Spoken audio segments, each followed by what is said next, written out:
আসন্ন বিধানসভায় নন্দীগ্রামের প্রার্থী হচ্ছেন অভিষেক। সুকান্ত মজুমদারের বক্তব্যের রাজনৈতিক মহলে ঝড়। অভিষেক দাঁড়ালে প্যান্ট খুলে পেটাবো, নিদান দিলেন নন্দীগ্রামের বিজেপি নেতা প্রলয় পাল। কেন্দ্রীয় প্রতিমন্ত্রী সুকান্ত মজুমদার দাবি করেছিলেন অভিষেক বন্দ্যোপাধ্যায় পূর্ব মেদিনীপুরের নন্দীগ্রামে বিধানসভা থেকে দাঁড়াবেন, আর তাই ডায়মন্ড হারবার থেকে সমস্ত পুলিশ আধিকারিকদের পূর্ব মেদিনীপুরে নিয়ে যাচ্ছে। সুকান্ত মজুমদারের পর অভিষেক বন্দ্যোপাধ্যায় জানালেন দল চাইলে নন্দীগ্রামে প্রার্থী হতে পারে। তারপরে রাজ্য রাজনীতিতে জোর চর্চা শুরু হয়। এই নিয়ে তমলুক সাংগঠনিক জেলার বিজেপির শহর সভাপতি প্রলয় পাল বিস্ফোরক মন্তব্য করলেন। প্রলয় পাল বললেন, আমরা তো সেই আশাতে আছি, বাংলা সিনেমায় দেখেন না অভিনেতাজি দৌড়াচ্ছে, তার পেছন পেছন গুন্ডারা ধাওয়া করছে, আমরা চাই ও চলে আসুক এখানে, নন্দীগ্রামে এলে পেটাবো, গুহারা হেরে বাড়ি ফিরবে। আর সেই গণতান্ত্রিক ভাবে তার পেশিকে হারিয়ে মাথায় চুলকানি লেপে কালীঘাট পাঠিয়েছি। এদিন তিনি আর কি বললেন দেখুন। অভিষেক বন্দ্যোপাধ্যায়, আমার কাছে যা খবর, শেষে যদি পরিবর্তন হয় আলাদা বিষয়, নন্দীগ্রামে দাঁড়াবেন, ভবানীপুরে মমতা বন্দ্যোপাধ্যায় দাঁড়াবেন, চিন্তা নেই। দুটোতেই 2-0 করার ব্যবস্থা ভারতীয় জনতা পার্টি। নন্দীগ্রামে আপনাদের তরফ থেকে অভিষেক বন্দ্যোপাধ্যায়কে বিট কে করছে তাহলে? দেখা যাক না, সময় আসুক, আমরা ঠিক দিয়ে দেবো। যে বিট করতে পারবে তাকেই দেবো। আমার কাছে যা খবর, অভিষেক বন্দ্যোপাধ্যায় এবার তৃণমূল কংগ্রেসের তরফ থেকে নন্দীগ্রামে বিধানসভায় দাঁড়াবে, সেই জন্য নিজের ধরা অফিসারদেরকে ওই জেলাতে ট্রান্সফার করা হচ্ছে।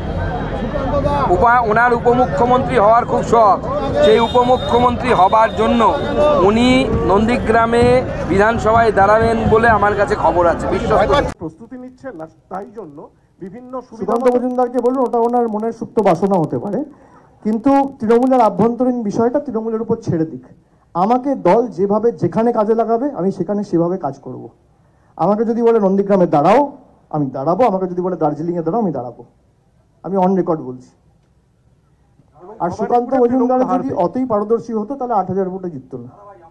আমরা তো সেই আশাতে আছি। আপনারা মাঝে মধ্যে বাংলা বই দেখেন না, জিত দৌড়চ্ছে, গুন্ডা মস্তান তার পিছনে পিছনে ধাওয়া করছে। আমরা চাইছি এভাবে ও চলে আসুক এখানটায়, নন্দীগ্রামে এলে প্যান্ট খুলে পেটাবো আর হারা হেরে বাড়ি যাবে। না, সে প্যান্ট খোলা নয়, গণতান্ত্রিক ভাবে ওর পিসিকে হারিয়ে মাথায় চুনকাম লেপে কালীঘাট পাঠিয়েছি, এখানটাও প্যান্ট খুলে ওকে কালীঘাট পাঠিয়ে দেবো। গণতান্ত্রিক প্যান্ট খোলা যাকে বলে। জিৎ তো এক অভিনেতা, নায়ক, তাহলে ওনাকে কি নায়কের সঙ্গে তুলনা করছেন? না, নায়ক তো আমরা জিতি, আমরা নায়ক। যারা হেরে যায় তারা কি নায়ক হতে পারে? ওরা আসুক, আমরা তো চাইছি, অভিষেককে ডাকছি নন্দীগ্রামে, এলেই গণতান্ত্রিক ভাবে প্যান্ট খুলে কালীঘাট পাঠিয়ে দেবো। বাংলা বইয়ের ডায়লগের মতন হবে নন্দীগ্রামে এলে। মমতা বন্দ্যোপাধ্যায়ের হারের প্রতিশোধ কি নিতে আসছে এখানে আপনার মনে হয়?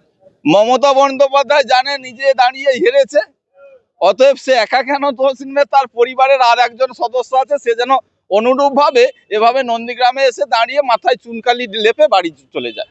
আমরা প্রস্তুত আছি, পুরো বাংলা বইয়ের ডায়লগের মতন হবে। আমরা তো টানছি ওকে নন্দীগ্রামের দিকে যাতে এসে দাঁড়ায়, বাকিটা প্যান্ট খুলে গণতান্ত্রিক ভাবে প্যান্ট খুলে ওকে কালীঘাট পাঠিয়ে দেবো। মার্জিন কত হতে পারে বলে? এই নন্দীগ্রামে মার্জিন কতটা হবে বলা বড় মুশকিল। কারণ কেন বলছি, যে 2021 সালে আমরা নন্দীগ্রামে ভারতীয় জনতা পার্টির একটাও প্রধান ছিল না। এখন ভারতীয় জনতা পার্টির 17টা জিপির মধ্যে আমাদের 15টা, আমাদের 11টা, আর 2টো পঞ্চায়েত সমিতি আমাদের। ফলে মার্জিন কি পরিমাণ হবে, একদিকে এসআইআর আর একদিকে সংগঠন, সঙ্গে আমাদের এই প্রশাসনিক পাওয়ার, সেটা নির্বাচনের বুঝিয়ে দেবো নন্দীগ্রামের মানুষ কি মার্জিনটা দিতে পারে। মুখ্যমন্ত্রী বর্তমানে মমতা বন্দ্যোপাধ্যায় আপনাকে ফোন করেছিলেন, আবার তো নির্বাচন আসতে চলেছে, আপনার তো কোনো পরিবর্তন যেভাবে করতে?